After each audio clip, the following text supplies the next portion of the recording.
అయితే సర్జరీ చేసుకున్న వాళ్ళకి చేయించుకున్న తర్వాత వచ్చే అడ్వాంటేజెస్ ఏంటి? అలాగే ఏవైనా చిన్న చిన్న ఇబ్బందులు కూడా ఏమైనా ఉంటాయా? ఉంటే ఎలాంటివి ఉంటాయి?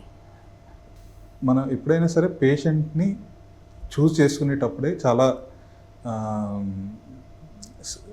కరెక్ట్గా చూస్ చేసుకోవాలి. ఏదర్ స్టెంట్ వేసేయడానికి కానీ ఆపరేషన్ ఓపెన్ ఆపరేషన్ సర్జరీకి కానీ చాలా జాగ్రత్తగా చూస్ చేసుకుంటాం అనమాట.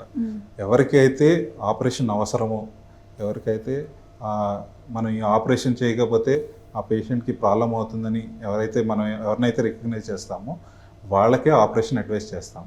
సో ఈ పరంగా చూసుకున్నామంటే వాళ్ళకి ఆపరేషన్ చాలా వరకు అవసరం బట్టే. ఎందుకంటే మేము చేసే ఆపరేషన్ కొంచెం ఫెయిల్ అయినా సరే there is always 10 to 15% chance of failure in this surgeries. Okay, ఈ సర్జరీ ఫెయిల్ అయిందంటే they lose their leg. So అందుకని మనం ఆల్వేస్ ఆ రిస్క్ బెనిఫిట్ అనేది మనం ఆల్వేస్ బ్యాలెన్స్ చేసుకుని ఎప్పుడైనా సరే పేషెంట్స్కి అడ్వైస్ చేస్తాము సర్జరీ గురించి. సో అలా అడ్వైస్ చేసినప్పుడు the success rate will be good. Patient follow up or patient compliance అనేది ఏదైతే ఉంటుందో అది కూడా వాళ్ళకి అవసరం కాబట్టి చేస్తున్నాం అని చెప్పి వాళ్ళు గ్రహించి వాళ్ళు బెటర్గా బిహేవ్ చేస్తారు. సో చాలామందికి ఏంటి అంటే బ్లాకేజ్ ఉందని ట్రీట్ చేయటము, తర్వాత బ్లాకేజ్ ఉందని స్టెంట్ వేయటము, ఇలా జరిగినప్పుడు ఏంటంటే కాంప్లికేషన్ రేట్స్ అనేవి చాలా ఎక్కువగా ఉంటాయి. ఓకే ఓకే, సో క్యూరబుల్ అయితే మెడిసిన్స్ ద్వారానే ఇంకొకరి ద్వారానే చేసుకోవడమే బెటర్ అంటారు. ఎప్పుడైనా సరే ఇంకో ద్వారా medical options are always better. మనం ఆపరేషన్ చెప్పేది కూడా ఈ కేటగిరీ ఆఫ్ పేషెంట్స్ ఎవరికైతే నెక్స్ట్ ఆపరేషన్ చేయకపోతే ప్రాబ్లం అవుతుందో వాళ్ళకే మనం ఆపరేషన్ అడ్వైస్ చేస్తాం. ఓకే, సో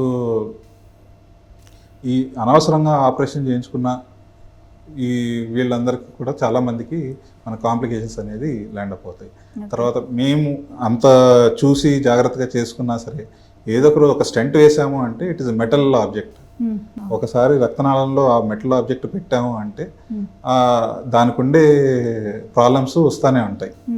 సో ఏదో ఒక రోజు 1 సంవత్సరం 2 సంవత్సరాల అనేది తప్పితే ఎప్పటికైనా సరే అది బ్లాక్ అయిపోతుంది. మళ్ళీ ఆ బ్లాక్ అవ్వకముందే మనం ఈ గాయం మానేటట్టు చూస్తాం అన్నమాట. మళ్ళీ గాయం కాకుండా చూసుకోవాల్సిన బాధ్యత మళ్ళీ పేషెంట్ మీద ఉంటుంది. సో ఫైనల్గా patient has to take care of himself. Okay, so ఫైనల్గా ఇలాంటి ప్రాబ్లమ్స్ ఫేస్ చేసే పేషెంట్స్కి మీరు ఏం అడ్వైస్ ఇస్తారు? Healthy life style, stop smoking, strict sugar control, పాదాలు జాగ్రత్తగా చూసుకోండి. మన ఫేస్ని ఎంత జాగ్రత్తగా చూసుకుంటామో పాదాలను కూడా అంత జాగ్రత్తగా చూసుకోవాలి. వేళ్ళ మధ్యలో మాయిశ్చర్ ఇట్లాంటివి లేకుండా చూసుకోవాలి.